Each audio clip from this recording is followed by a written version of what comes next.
Welcome to the Dr. Ridwan Show, health information you can use.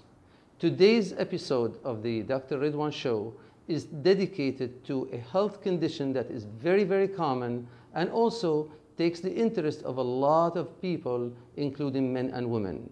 It is testosterone deficiency, or what's called hypergonadism. Our guest experts on today's show are Dr. Ajay Nehra. Dr. Ajay Nehra is professor of urology at the Mayo Clinic in Rochester, Minnesota, and is the director of men's health at the Mayo Clinic in Rochester, Minnesota. He is a urologist with long-term experience, expertise, and involvement in research in many topics related to men's health. Dr. Nehra, welcome. Thank you, Dr. Ridwan.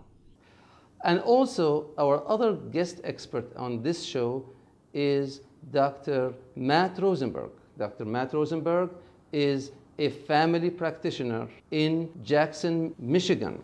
Dr. Matt Rosenberg happens to have long-term experience in issues related to men's health, testosterone deficiency, and also has been involved in many aspects of men's health, including education, practice, and research. Dr. Rosenberg, welcome. Thank you for having me.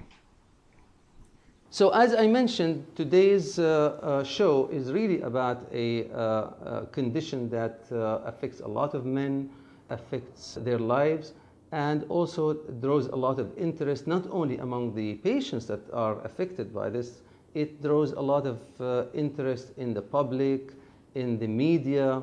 It's the issue of testosterone deficiency, or what's called in other medical literature hypogonadism.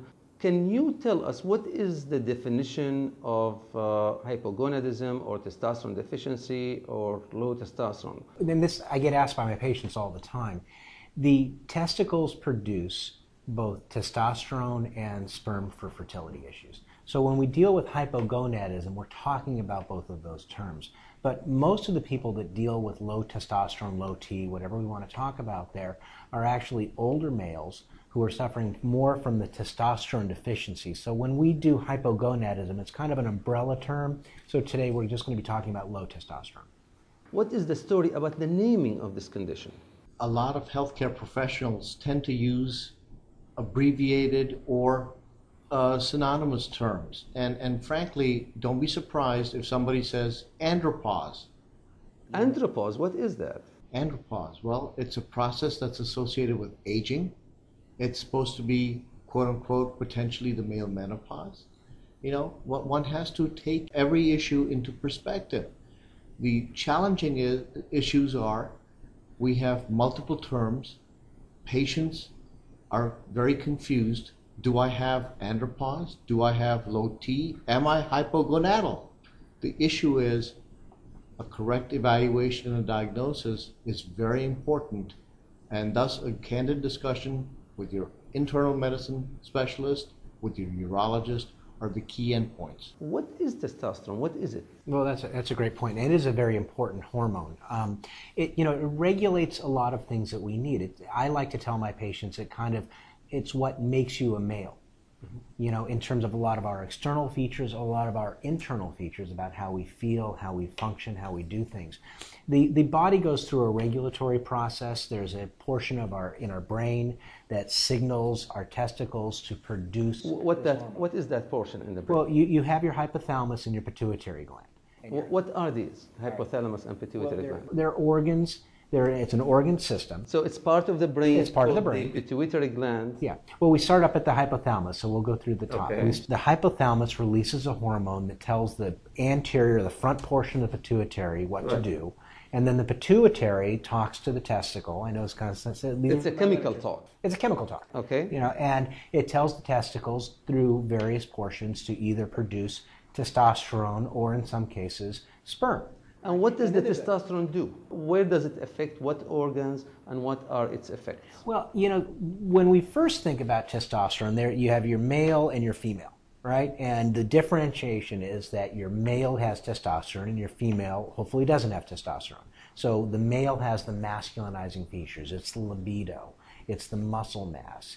It's bones. It helps with that. It's not just for sexual functioning, which is the way we used to think about it. It is the whole process of being manly. So let me see if I get this right. Testosterone is a hormone. It's a molecule. It's a chemical produced by the testicles in the man, and it goes in the bloodstream to different organs.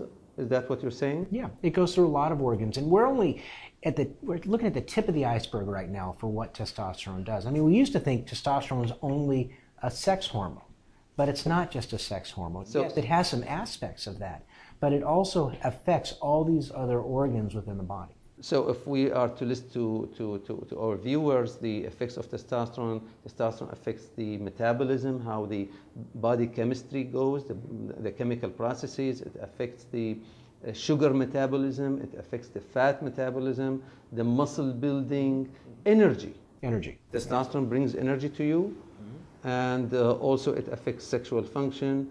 How about concentration, the ability to concentrate? Absolutely, absolutely. Memory.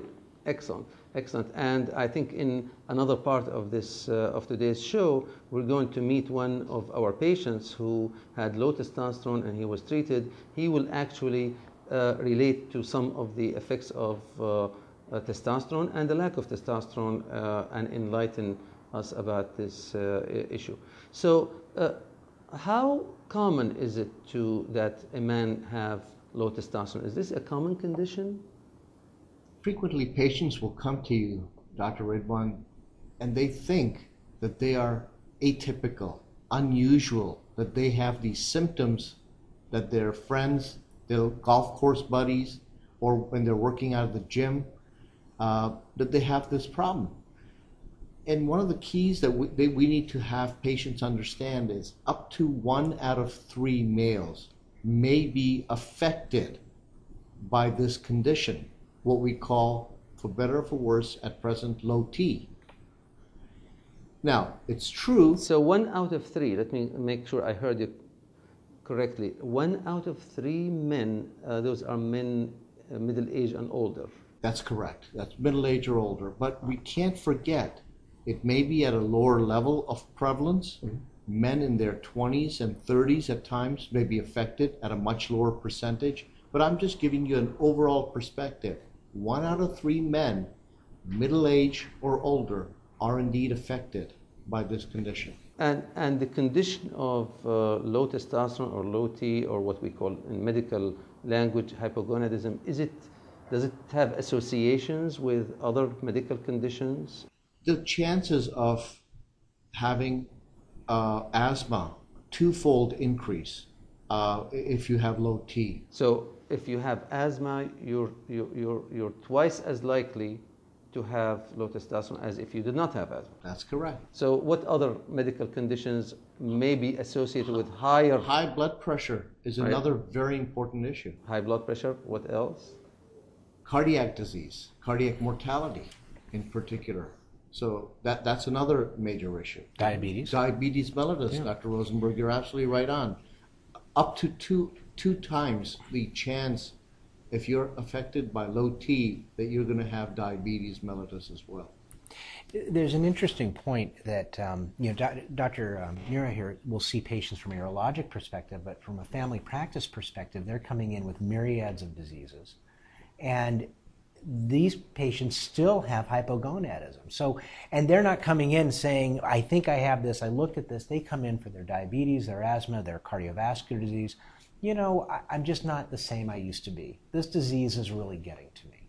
I don't have the energy level. And maybe the wife is bringing them in, their partner, and saying, you know, they just don't seem to be the same person. So this underdiagnosis is hugely rampant. So this condition is really underdiagnosed and undertreated. Is that a fair statement? It's a fair statement. Very frequently, we haven't talked about waist circumference.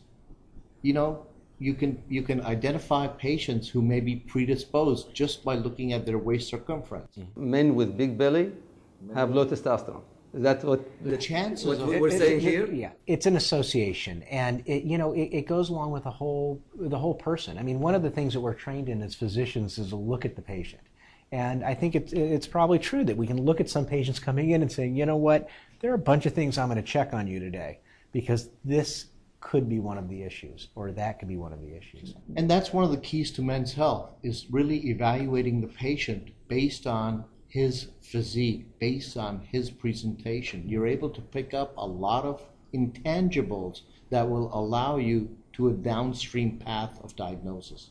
So this is a really wonderful conversation, and what we learned is that what we call in medical terms hypergonadism, or more commonly known as testosterone deficiency or low testosterone or low T, is a very important men's health issue, is a common condition, is frequently associated with important medical conditions such as diabetes, high blood pressure, cardiovascular disease, obesity, especially obesity in the abdomen, asthma, use of pain medications, and also we learned that this condition is frequently underdiagnosed and undertreated.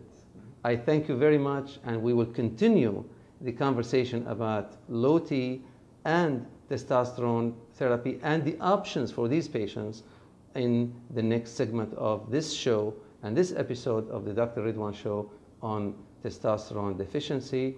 And again, we will continue this conversation on the Dr. Ridwan Show. And don't forget to come back to www.drridwan.com.